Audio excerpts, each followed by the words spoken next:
وسارعوا إلى مغفرة من ربكم وجنة عرضها السماوات والأرض أعدت للمتقين۔ پچھلی آیت میں اطیعوا اللہ اور اطیعوا الرسول کا حکم تھا، اللہ اور اس کے رسول کی اطاعت کا حکم دیا گیا تھا۔ اس آیت میں ایک دوسرا حکم دیا گیا ہے، اور وہ یہ ہے کہ لوگوں اپنے رب کی مغفرت کی طرف دوڑو۔ ایک ہوتا ہے چلنا، انسان چل کر جاتا ہے کسی چیز کی طرف، ایک ہے بھاگ کر جانا، دوڑ کر جانا۔ دوڑ کر جانے کا مطلب یہ ہے کہ جلدی پہنچنا چاہتا ہے، اور اگر آرام سے جا رہا ہے تو انسان دیر سے پہنچنا چاہتا ہے۔ جب کسی چیز کی جلدی ہوتی ہے تو انسان بھاگ بھاگ کے کام کرتا ہے۔ اللہ تبارک و تعالی نے یہ اشارہ دیا ہے کہ تم میری مغفرت کی طرف بھاگو، آرام سے نہ چلو، کہ مغفرت ایسی اہم چیز ہے، اگر آرام سے گئے اور تم پیچھے رہ گئے، مغفرت تک نہیں پہنچ پائے تو تم خسارے میں رہو گے۔ اور مغفرت کی طرف دوڑو سے مراد یہ ہے کہ وہ اعمال، جن اعمال کے ذریعے سے انسان کی مغفرت کی جاتی ہے یا اللہ کو راضی کیا جاتا ہے، جن اعمال کے ذریعے سے مراد ہیں وہ اعمال کرنے۔ مغفرت کی طرف دوڑنے سے مراد وہ اعمال کرنے ہیں جن اعمال سے انسان کے اللہ تبارک و تعالی راضی ہوتے ہیں یا اس کی مغفرت کا وہ ذریعہ بنتے ہیں۔ اور یہاں ایک چیز یہ بھی سمجھنے کی ہے، تفسیر معارف القرآن کے اندر مفتی شفیع صاحب نے ایک بات یہ لکھی ہے کہ یہاں تو اللہ تبارک و تعالی اپنا فضل تلاش کرنے کے لیے حکم دے رہے ہیں کہ میرا فضل تلاش کرو، چونکہ مغفرت بھی تو اللہ کا فضل ہے، اللہ کا فضل ہوگا تو ہی مغفرت ہوگی ورنہ نہیں ہوگی۔ تو حضرت مفتی شفیع صاحب نے فرمایا کہ قرآن کریم میں ایک جگہ پر اللہ تبارک و تعالی نے یہ فرمایا ہے کہ تم ایک دوسرے کے فضل کی تلاش نہ کرو،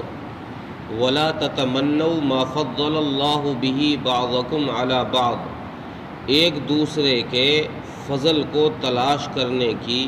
یا چاہنے کی، ایک دوسرے کے فضل کو حاصل کرنے کی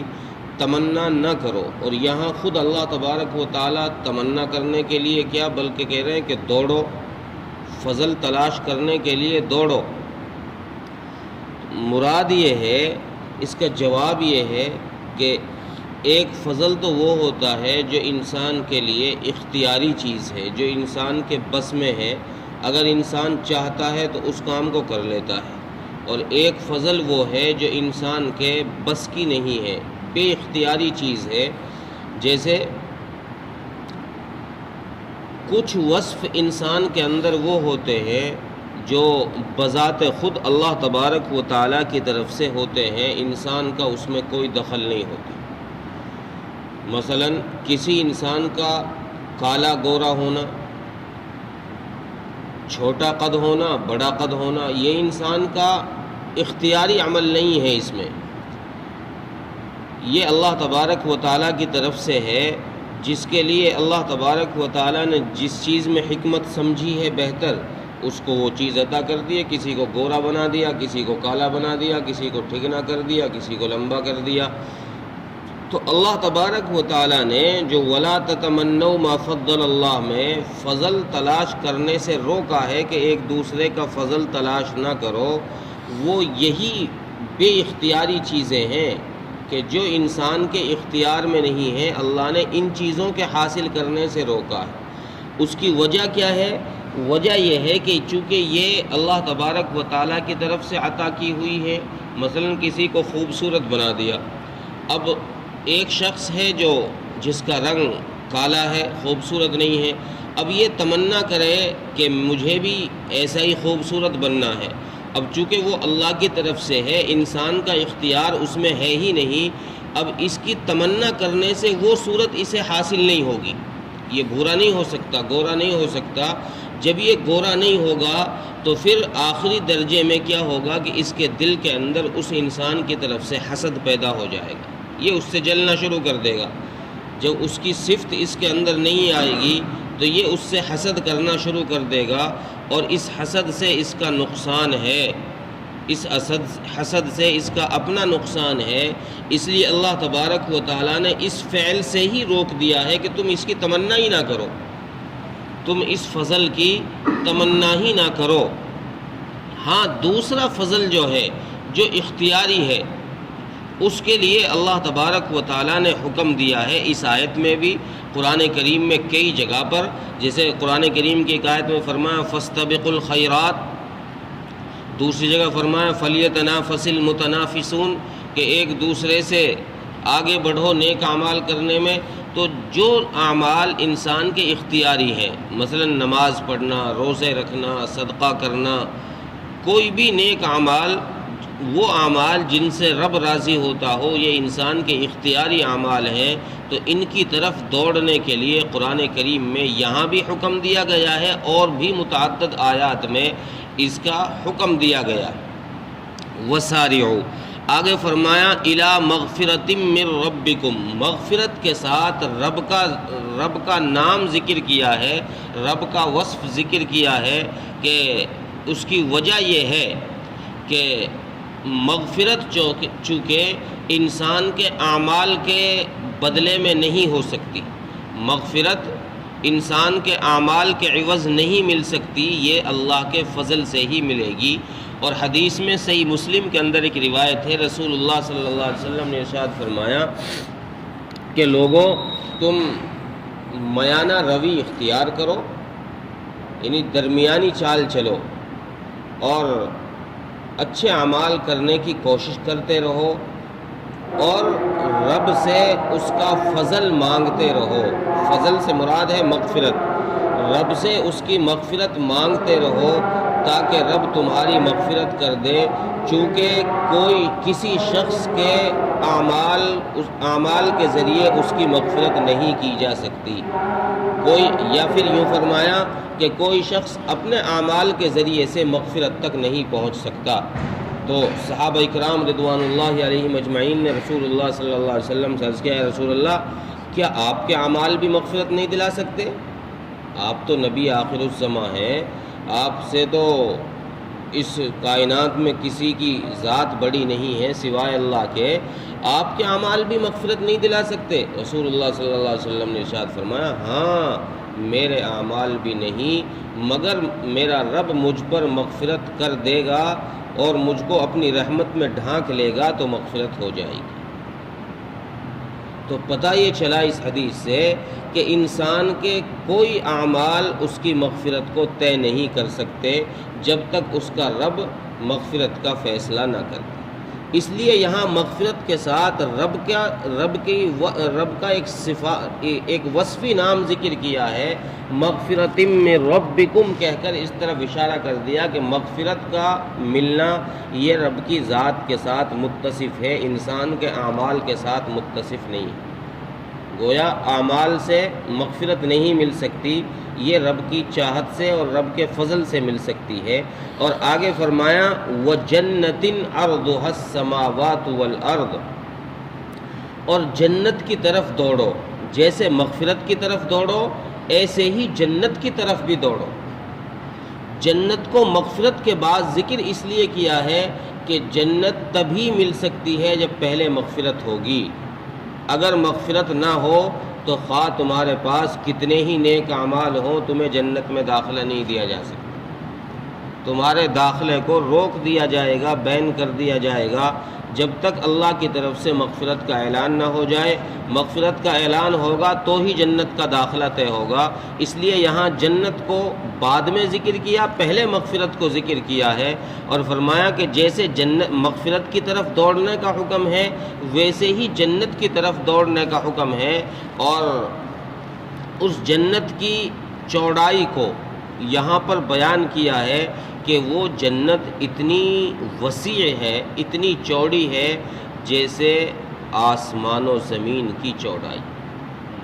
اب اس کا ذکر مفسرین نے لکھا ہے، تفسیر مظہری کے اندر لکھا ہے کہ یہاں